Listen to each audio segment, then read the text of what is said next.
Welcome, everybody. Today, we're talking about Aristotle on friendship. We're going to talk about a number of different things. Aristotle's understanding of happiness, his understanding of friendship and different kinds of friendship.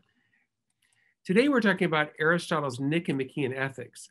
And Aristotle is one of my all-time favorite philosophers, and the Nicomachean Ethics is one of my all-time favorite books. It really is a classic. And it's really too bad that we don't have a whole semester dedicated just to this book, because when I was in college, I did have that. I had a whole semester focused only on this book, and I really learned a ton and really loved it. We don't have that luxury because we're talking about lots of other things, but we're going to talk about my favorite part of one of my favorite books. And my favorite part is the part where Aristotle talks about friendship.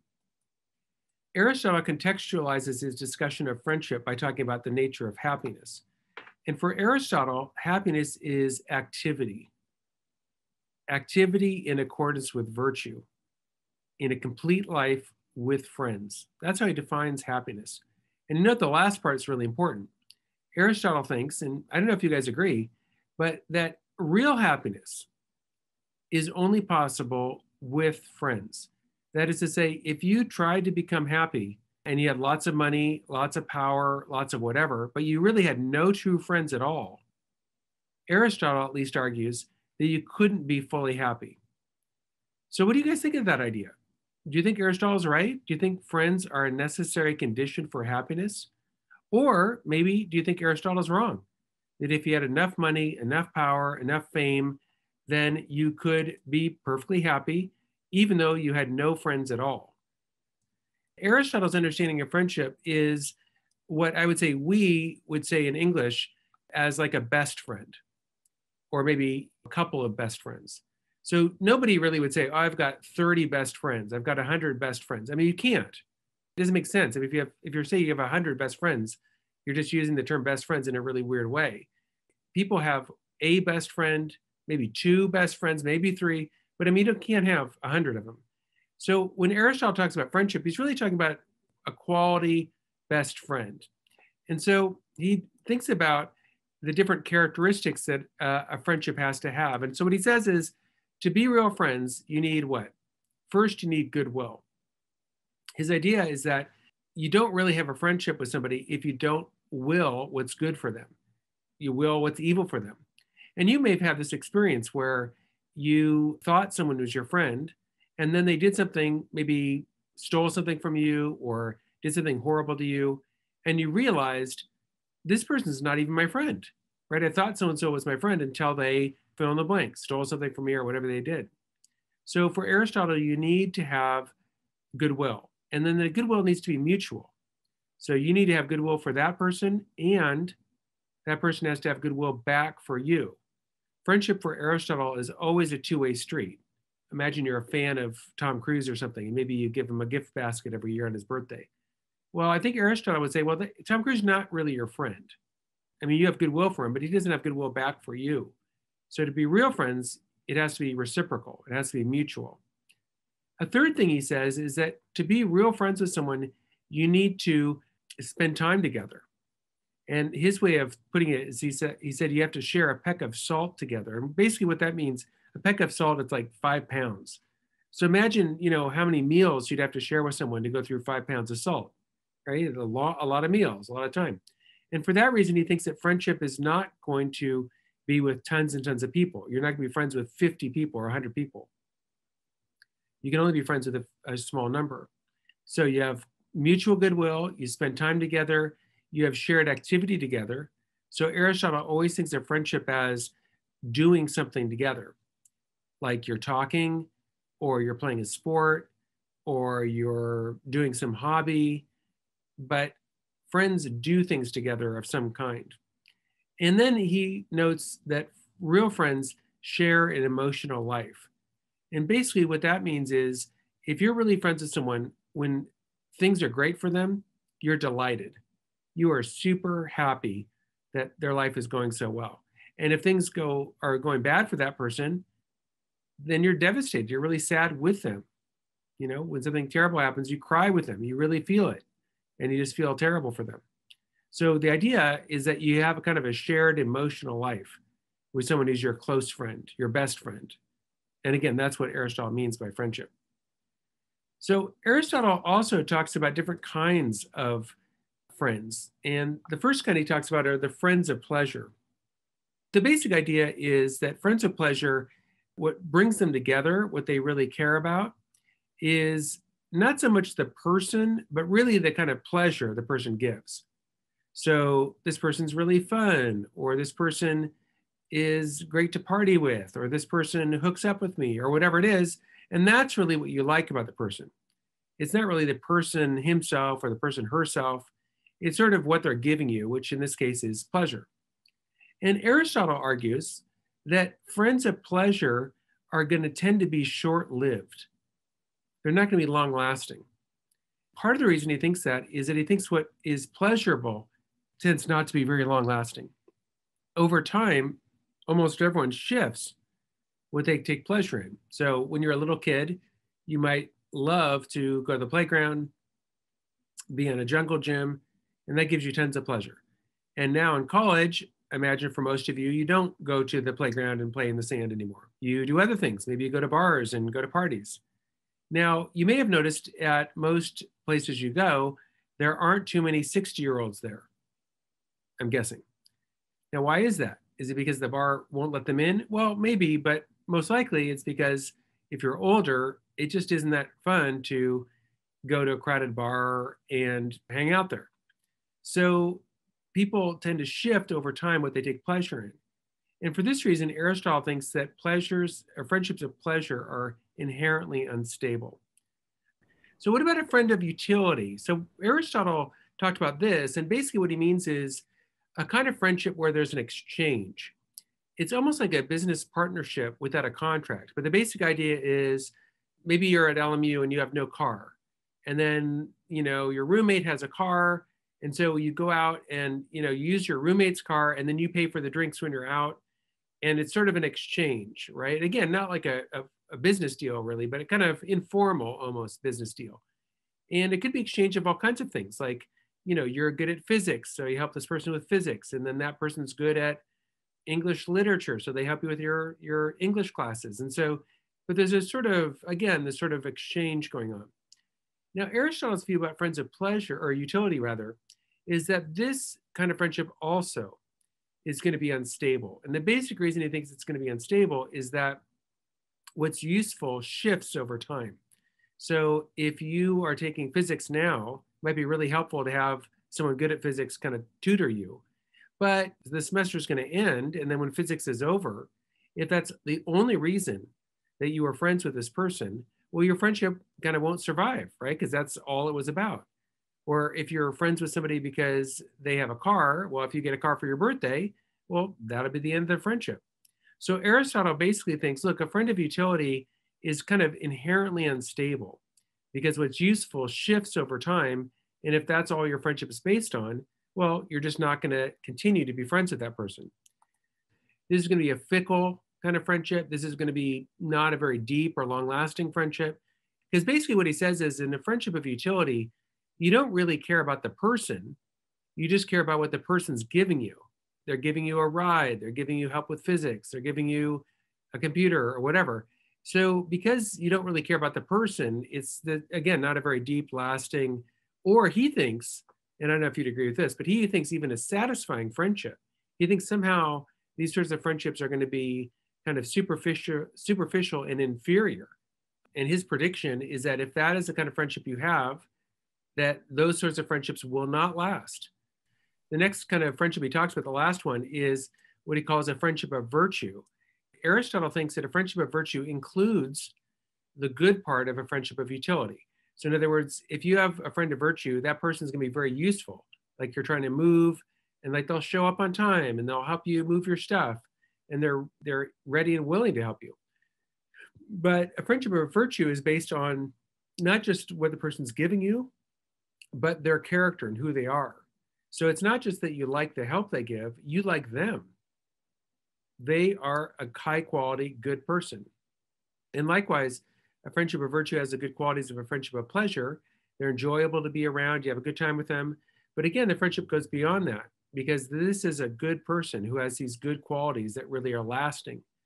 So he thinks the friendship of virtue is going to be more long lasting than a friendship of pleasure or a friendship of utility, and that a friendship of virtue is going to be much deeper because it's really the person you care about, the person you love, the person who is the center of your concern, and not the pleasure or the utility they're giving you.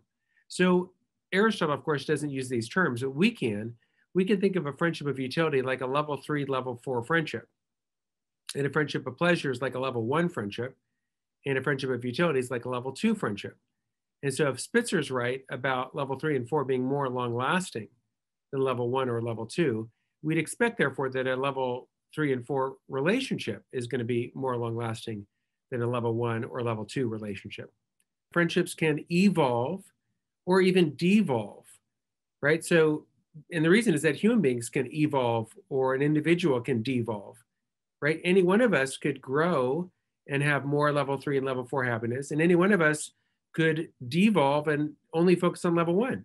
For instance, I try to have level 3 and level 4, but I could easily revert to being only a level 1 person. For instance, if I went out and started using crack cocaine every night, well, pretty soon I'd be addicted, and pretty soon all I would care about is my drugs. And then I would be a horrible father and a horrible husband and a horrible teacher and a horrible friend. And all I would care about is getting my level 1. And that could happen to anybody, right? You take the right kind of drugs that get you addicted, meth or whatever, you could turn into a pure level 1 person. And so we're dynamic. We can grow or we can get corrupted.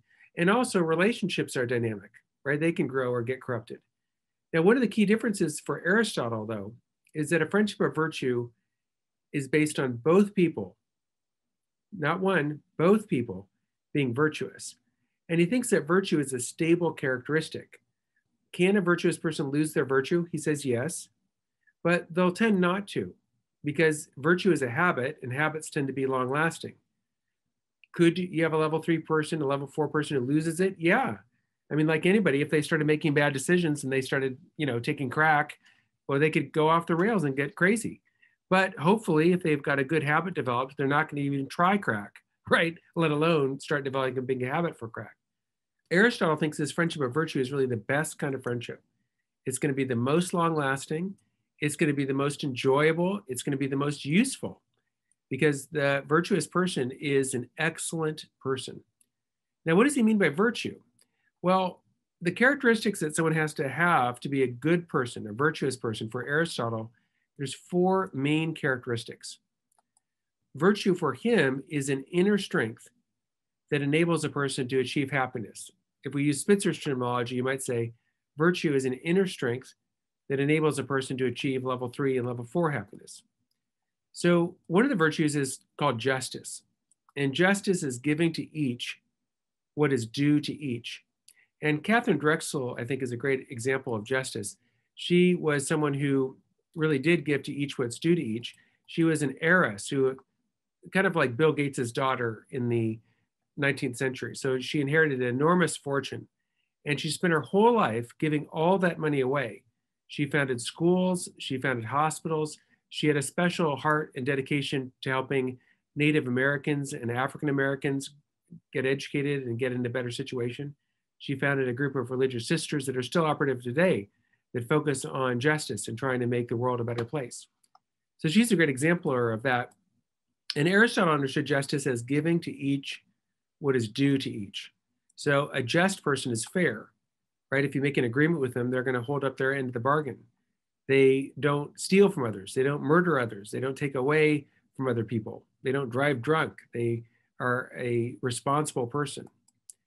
And injustice, clearly, at least Aristotle thought, undermines friendship. I mean, if you have someone who's unjust to you, steals your stuff, talks bad about you, it's going to be very hard, if not impossible, to be a real friend with them. Obviously, it shows a lack of love for others to be unjust to others. The second virtue that Aristotle talked about as being really important was practical wisdom. And this is exemplified by Penelope, who is a wife of Odysseus. Odysseus went off to battle and off to war and was gone for years and years. And while he was gone, all these suitors came to Penelope and wanted to marry her. At that time and place, it was very hard for a woman just to say, I'm not going to marry you. So she had to kind of put him off and get some distance. And so she said, look, I'll marry one of you suitors, but let me first weave this tapestry to mourn my husband who's died, because they thought he's been gone so long, he must have died. So every day, Penelope wove this big tapestry, but every night she unwove what she did during the day. So the tapestry never got done. And eventually Odysseus returned and was reunited to his wife Penelope. Now, Penelope exemplifies practical wisdom. And practical wisdom, you might say, is knowing what to do in the concrete situation in order to serve level 3 and level 4. In other words, we might all agree, yeah, level 3 is loving God and loving your neighbor. Level 4 is loving God and loving your neighbor. But how exactly in your concrete life do you enact that, right? What exactly should you do here and now? Should you be studying? Should you be helping your mom? Should you be exercising? There's lots of things you could say you shouldn't do. If you're a level 3 and level 4 person, you shouldn't be out killing people or stealing things. But what should you do? Well, practical wisdom helps you to realize those good intentions and figure out, in the here and now, what really does serve level 3 and level 4. Temperance is another virtue. And temperance basically is only seeking bodily pleasure in such a way that it doesn't undermine level 3 and level 4. So the temperate person is not going to abuse drugs and alcohol. The temperate person is not going to use sexual pleasure in such a way that it harms other people. Temperance is obviously super important for relationships. If any of you have known someone who's been an addict, hardcore into drugs and alcohol, you probably know from experience, it's very hard to be a good friend with that person, right? Because they don't show up on time and they are erratic and they do crazy things. And it's just very hard to have a good relationship with them. And, intemperance not only harms relationship, but really can destroy it. I mean, think of how many marriages have been destroyed because, one person's an alcoholic. Courage is the last of the cardinal virtues, the hinged virtues. And an example of courage, a great example, is Maximilian Kolbe. And he took the place of this man, volunteered to take his place. And I've actually been to the place where he died. It's the Auschwitz concentration camp in Poland. And it is actually the worst of all the concentration camps, the worst, at least in terms of they estimate more people were killed there than any of the other concentration camps.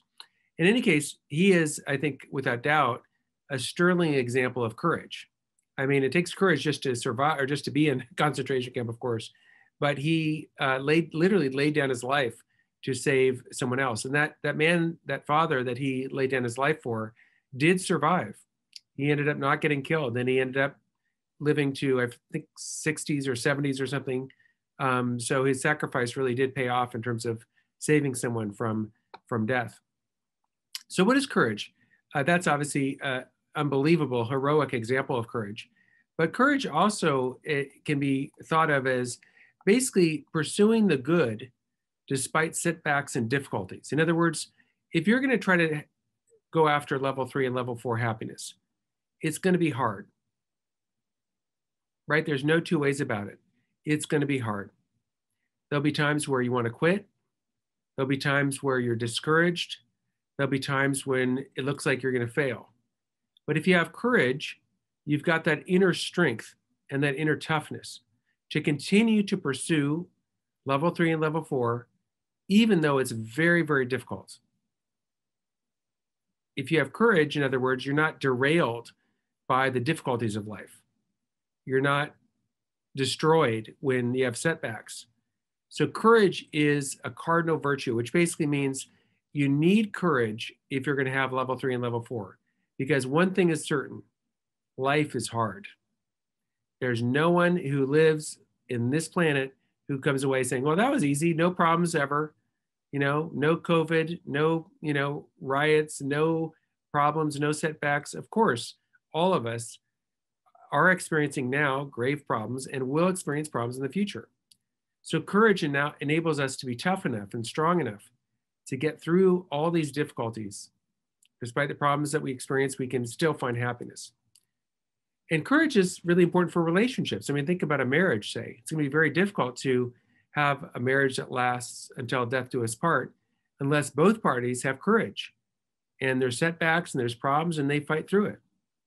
also a lack of courage harms relationships. So you may have experienced this already.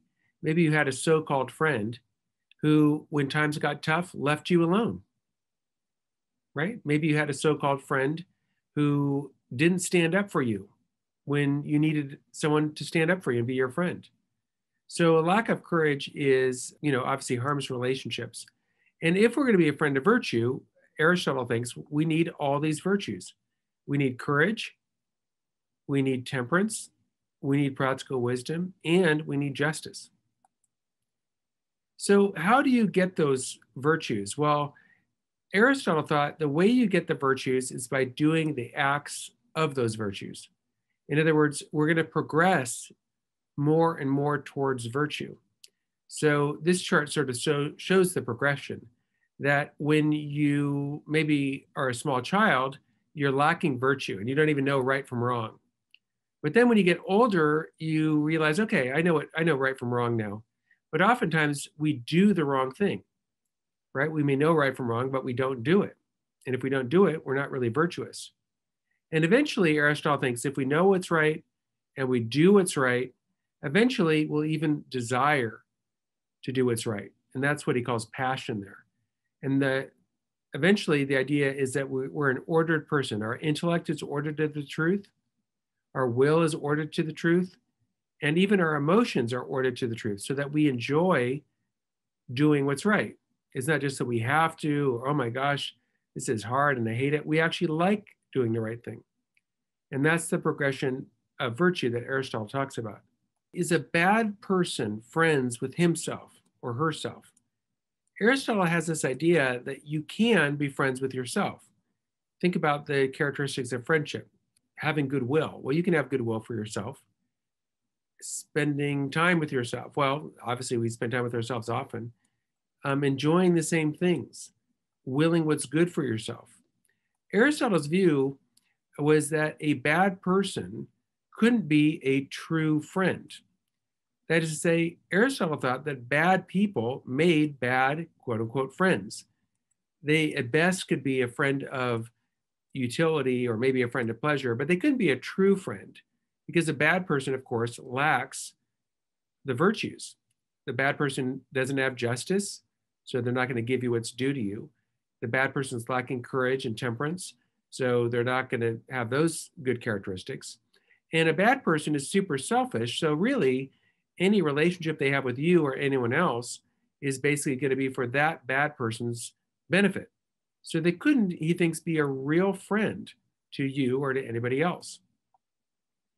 And so Jordan Peterson, the famous psychologist, said that we ought to make friends with people who want the best for you, right? A real friend is going to want what's best for you.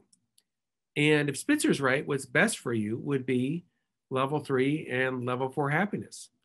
And so if somebody doesn't want that for you, if they want to get in the way of that, well, that is not someone who's being a true friend, a real friend, you might say, a friend of virtue.